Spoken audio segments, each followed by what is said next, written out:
లోకం పోకడ తెలియని వాడా, కల్లా కపటం కానని వాడా, లోకం పోకడ తెలియని వాడా,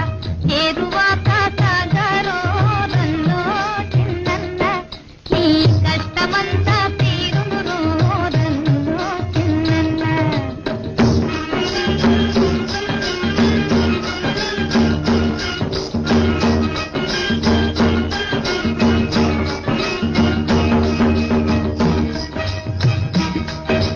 నవధాన్యాలను గంపకెత్తుకుని సద్ది అన్నము మూటగట్టుకుని, నవధాన్యాలను గంపకెత్తుకుని సద్ది అన్నము మూటగట్టుకుని, ముళ్ళు గర్రను చేత పట్టుకుని ఇల్లాలను నీ వెంట పెట్టుకుని,